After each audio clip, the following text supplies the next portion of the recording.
We remain steadfast in our commitment in delivering local news that matters, stories that inspire, enriching the lives of Filipinos in the Philippines and across the globe.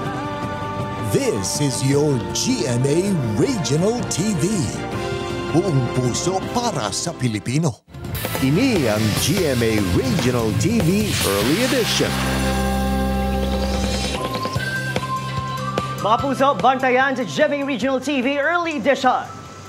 Koalisyon sa transport sector sa Western Visayas hindi mag-ugyon sa transport strike sa buong adlaw, Lunes. Plano sa nagrense OFW ang napatay sa Israel ginpatpat sa iyang mahimata. Kada City LGU nagpangako naman sang bulig sa pamilya sini. Kag duha ka riders patay sa aksidente sa motorsiklo sa Capiz.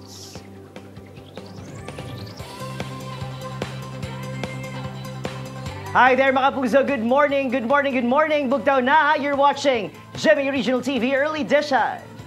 Adlaw naman kita sang Lunes, October 16, 2023. Ibalon to na mga nagapaunang nga balita sa Western Visayas. Ako si John Sala, live dire sa GMA Iloilo Station. Ako naman yung kapuso din Priatos live na live ikan diri sa GMA Bacol Station. Sa bunga aga, dala sa gapon namo ng mga dalago ang mga balita ang impormasyon nga dapat ninyo mahibaluan bukod local news matters. Tutok na, kaya rin ang pinakauling mga balita sa bilog ng Western Visayas.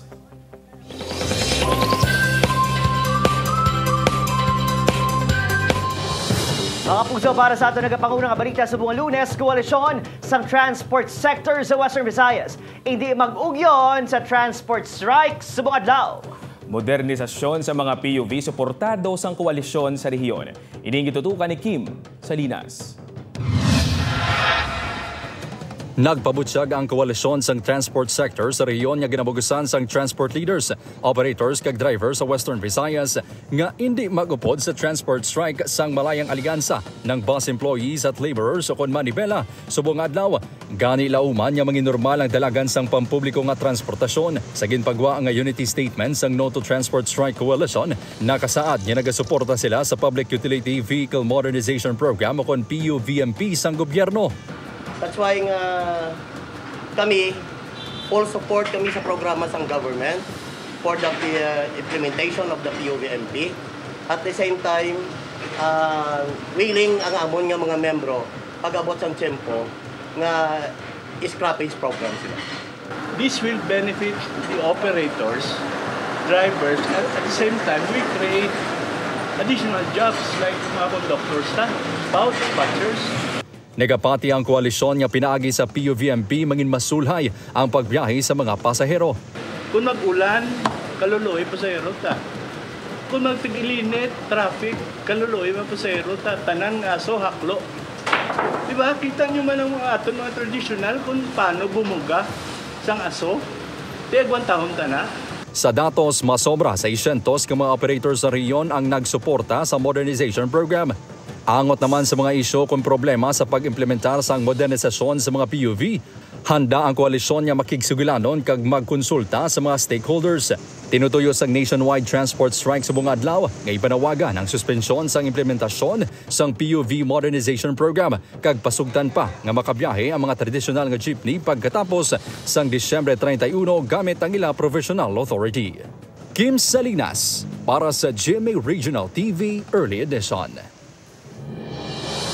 Atensyon sa publiko kag sa mga nagagamit sang diesel kag kerosene. Padayon ang oil price rollback sa mga produktong petrolyo sumugod buwas October 17. Base sa oil industry sources, piso kag 20 sentimos tubtub piso kag 40 sentimos ang iganubo sa presyo sang diesel. Ang kerosene naman maganubo sang piso kag 10 sentimos tubtub piso kag 20 sentimos. Apang hindi naman manami nga balita para sa mga nagagamit sang gasolina. Bangod ang presyo sini, ang natalan naman nga magsaka sang ginabulubanta 40 tubtub 60 sentimos kada litro.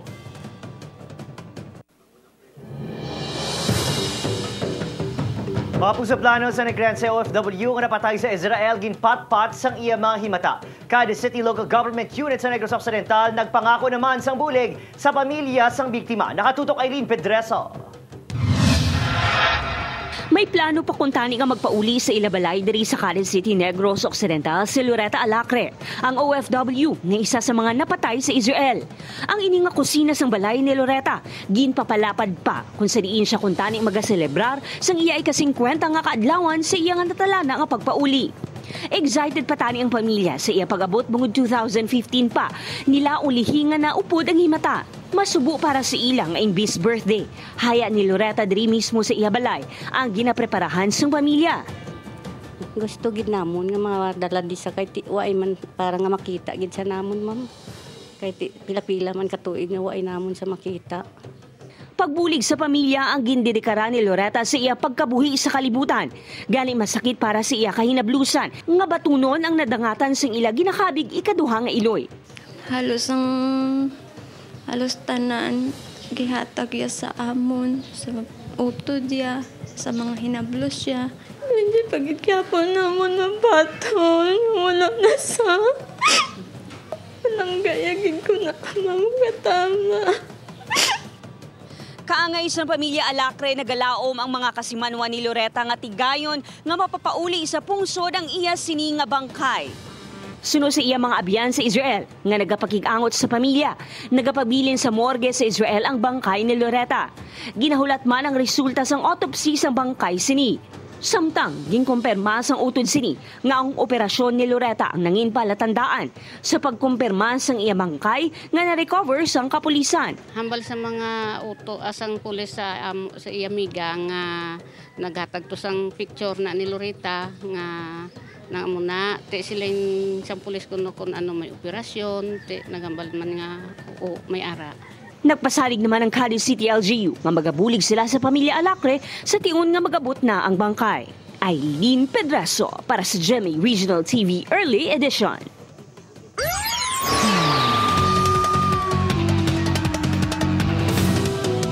Ginbawian sa kabuyang duwa ka sakay sa motorsiklo sa Santo Angel, Dumalag, Capiz, Biyernes ang gabi. Ini matapos nga nag-agi ang mag-abyan sa isa ka kurbada nga dalan kag nakabunggo sa poste kag nahulog pa sa talamnan.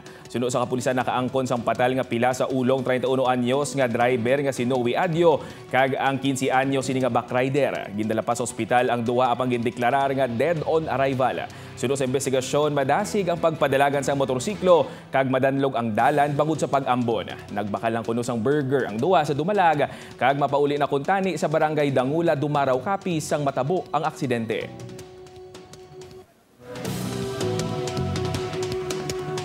Bao mga puso halong gitpermi nalasakhan sang iya man lang mismo ginasakyan nga truck. Si Harold Francisco, residente sang barangay Bakuyangan, Banwa sang Hinubaan sa Negros Occidental sa barangay Mambaroto, syudad sang Sipalay. Sa investigasyon, sang Sipalay PNP sang nagpahibalo sa driver ang truck o kung sa driver sang truck na ini ang nawadaan sang preno sa dulhugon nga dalan sa nasambit nga barangay. Naglumpat ginayon ang biktima kag ini ang nalasakhan sang natuong nga goma sang truck nga may karga nga ginabuluban ta 4 katonelada nga scrap. Ang driver sang truck ang gikilala naman kay Resdi de la Peña, 34 anyos, kag residente man sang barangay Bakuyangan, Hinubaan. Padulong ang truck sa syudad sa Bacolod sang natabo ang aksidente. Ginhingagaw pa ang adalo ng biktima sa Merceditas, Montilla District Hospital, apang gindeklara nga DOA kung dead on arrival. Yara na karon sa kustudiya sa kapulisan ang driver sang truck.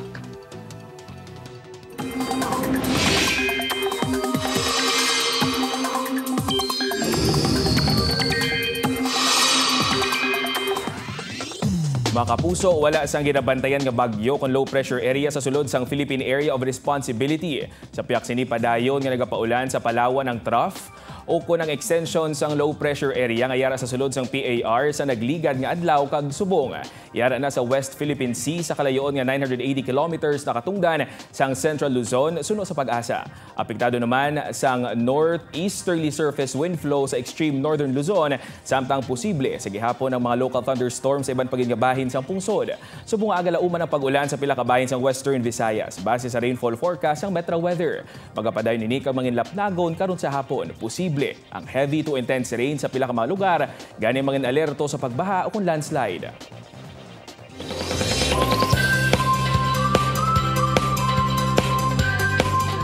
Mga kapuso, mas nagainit pa ang mga eksena sa maging sino ka man.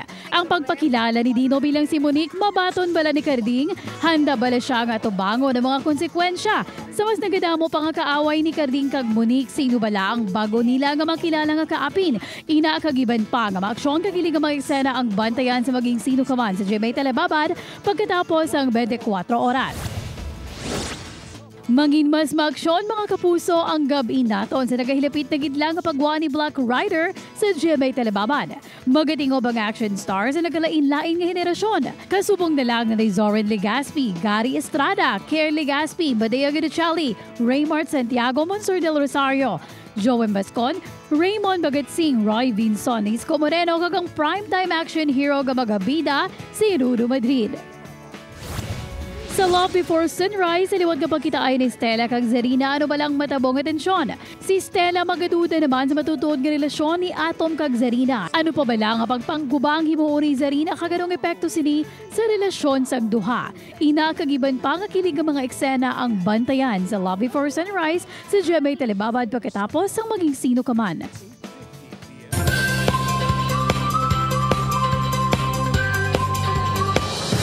Atensyon dire sa mga kapuso, ta nagapangita sang obrang Public Employment Service Office o Konpeso sang Iloilo Provincial Government ang magapatigayon sang Job and Migrants Fair sa Casa Real de Iloilo sa October 23. Madamo nga trabaho ang pwede applyan sa mga interesado mayara sang pre-registration nga ginapatigayon subong sa 5th floor sang Iloilo Provincial Capitol kag sa mga talatapan sang peso sa inyo tag sa kakabanwahanan. Ang inyo nga fill-upan nga form ang dapat ninyo kadalon sa adlaw sang job fair. Ini ang GMA Regional TV Early Edition.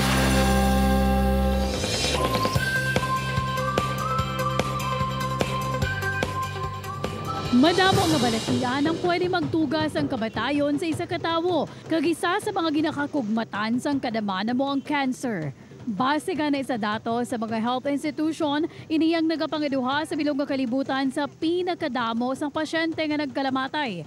Subong nga Breast Cancer Awareness Month, ini nga sahi sang pamalatian ang atong tutukan sa Spotlight.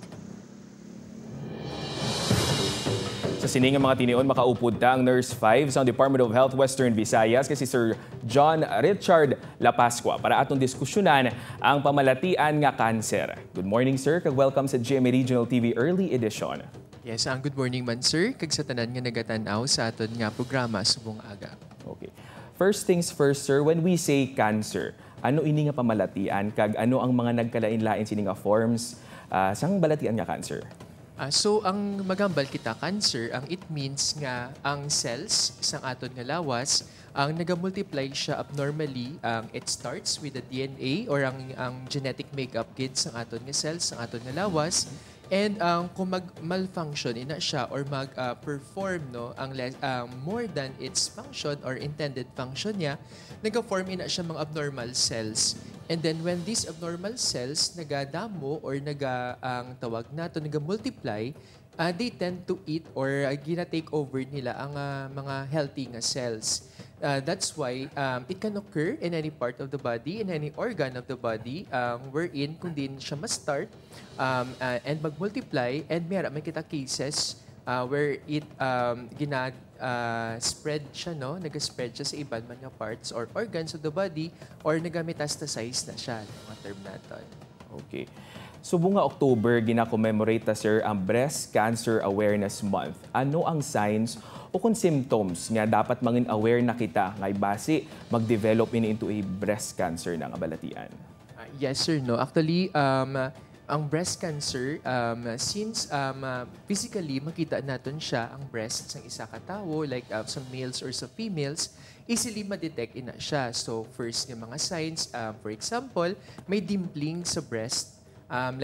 May ara siya bla nga do depression or nagadimple ang iyang breast. Also, may ara siya ang abnormality in terms of size and shape. So may ara nga part, no, ang breast nga do hindi siya circular or oval in shape as compared to the left or the right breast. Or pwede man nga may ara ma-pain ang patient nga pain or painless ina siya nga pagdako sa iyang breast. And syempre, no, may mga changes kita sa color sang breast man sang isa ka tawo, like naga-yellowish ina siya or some no nag-reddish, and then some mayroon mga secretions nga naghalin sa nipple, no, which aside from milk, no, ang other nga mga abnormal nga mga secretions nagagawa sa nipple. Okay. Sir, we understand nga ang breast cancer hindi lang pang babayi ini nga balatian, no, pwede man matapikan ang mga kalalakihan. Ano ang porsyento sini nga matabo man, sir?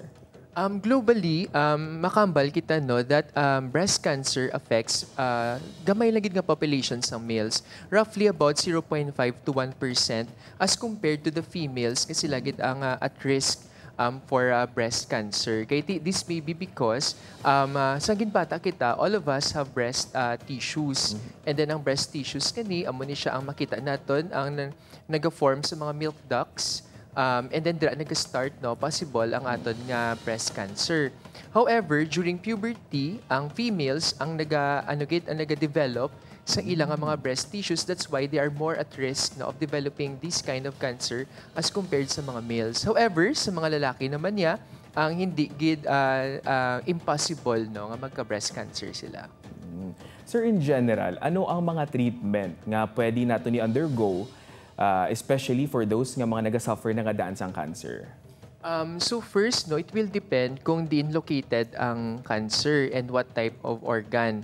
But generally, no, like for breast cancer and other cancers nga which form no sa mga organs naton nga easily ma-remove, like doctors may no recommend surgical removal, radiation therapy, and some no may recommend mga hormonal therapy.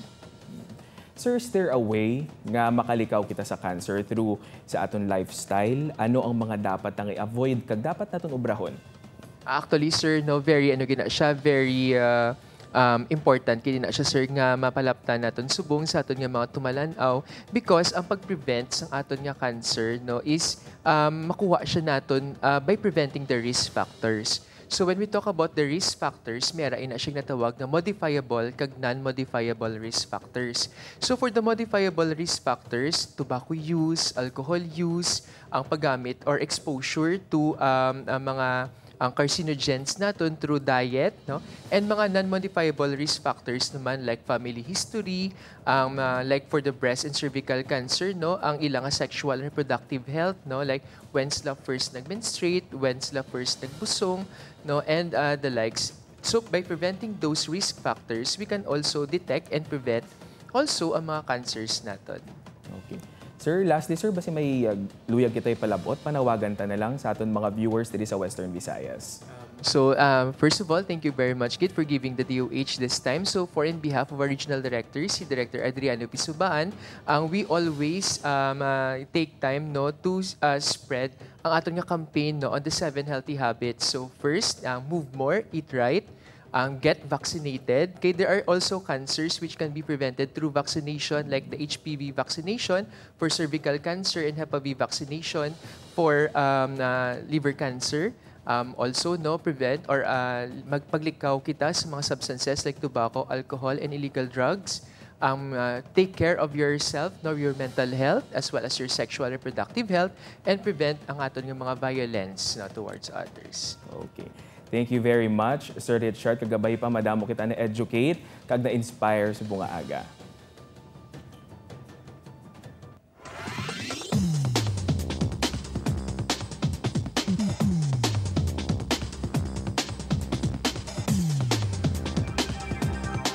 Ini ang GMA Regional TV Early Edition.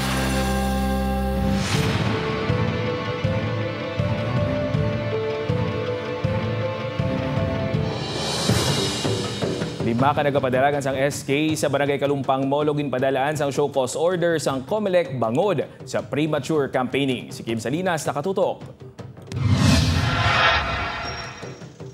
Ginpapanaugan sang show cause order ang 5 ka mga kandidato sa sangguniang kabataan sa Kalumpang Molo, Iloilo City bangod sa ginaaligar premature campaigning. Sunod sa COMELEC Iloilo City, isa ka nagapadalagan SK chairman kag 4 ka mga kagawad sini ang ginpangayuan sang paatag angot sa ginapahayag social media post ang mga ini sang tinalikdan nga Agosto 28 sa isa ka pagtililipo upod ang mga kabataan sa lugar. Kag ginpost ini sa Facebook Facebook nga may ngalan nga page, Facebook page nga Kita Kabataan para sa Idealismo at Tapang sa Aksyon. So nagagawa diri nga as a group no nagakandak sila sa indirect way of campaigning sa mga kabataan. Suno kay Saino, makabig nga premature campaigning ang isa ka Facebook post bisan pa nga ginpost ni antes nag-file sang COC ang isa ka kandidato. Butang ta August 28 hindi pa sila napapile kung nagapabilin sa Facebook no sa ilang post nga amo na ang ilang mga activity. So makita ina sa mga butante sa SK nga amo na ilang programa, so makonsider ina nga premature campaigning. Mas maayo kung tani suno kay Saino kung gindelete ang social media post antes sila nag-file sang COC. Ginhatagan ang 5 ka mga kandidato sang 3 ka adlaw agud magsabat. Nagpadulong ang news team sa puloy-an sang SK chairman apang nagpamalibad nga magpa-interview. Apang nagpahayag nga handa ini magsabat sa bulig sang iya abogado. Ang 4 pa ka mga kandidato ang wala man nagpa-interview. Mahimo makansela ang COC sa mga ini kung mapamatudan nga may kapaltahan ang mga ini. Samtang sang Sabado, ginpadalan man sang show cause order ang incumbent punong barangay sa Barangay Arsenal, Aduana City proper, bangod sa pareho nga sa isang premature campaigning. Sa karon naglabot na sa 19 ka mga kandidato ang napadalan sang show cause order sa syudad sang Iloilo, bangod sa premature campaigning. Kim Salinas para sa GMA Regional TV Early Edition. Mga puso, nagbili naman sa kapin 4.2 million pesos nga danyo sang sunog nga nagluntad sa Barangay Felisa sa syudad sang Bacolod sa tinalikdan nga Sabado. Sunod sa Bacolod City Fire, pasado na 5:30 sang hapon, nag-umpisang kalayo sa isa ka recycling establishment nga ginapanagyahan ni Haulay Naong nga naglabot pa sa second alarm. Alas 7:30 na sang nadeklara ang fire out sa mga lugar. Wala naman naglapta sa kaiping nga may establishmento ang kalayo. Ginapahayag nga kalabanan sa gilamon sa kalayo ang mga daan nga roida sa mga salakyan. Padayon pa nga ginibisigaran ang gintunaan sang sunog.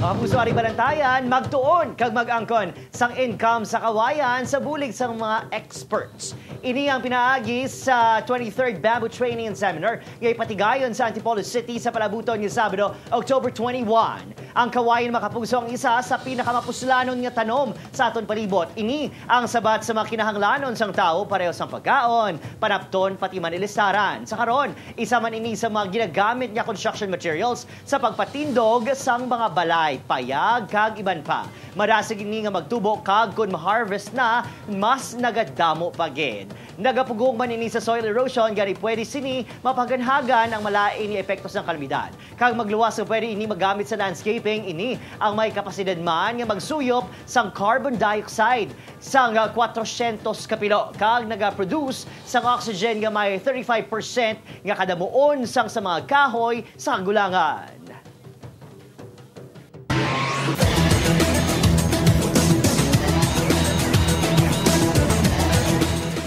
Ginpabaskog pa sa ang San Sebastian Golden Stags ang chance sa siningang makasulod sa top 4 sang matapos nga ginlutos ang EAC General sa nagapadayon nga NCAA Season 99 Men's Basketball. Sampang ginpatigayon alas 10 kahapon sang aga sa Phil Oil Eco Oil Arena, ginkamasaan sang Stags ang General sa score nga 86-70. Sa second game naman, gindugangan pagid sang Perpetual Altas ang losing streak sang defending champions nga Letra Knights matapos sini nga nagdaog sa score nga 74-59. Bangod sini nalubong sa pito kahampang nga wala gid sang dinagaan ang Knights. Samtang sa third game naman nalutsan sang Binil Blazers ang Arellano Chiefs 72-66 para mapapag-on man ang chance sa sini nga makasulod sa top 4 sang team standings. Ang inampang sang NCAA Men's Basketball ang malantaw kada Martes, Miyerkules, Biyernes, Sabado kag Domingo sa GTV kag sa live streaming sa NCAA Philippines Facebook page.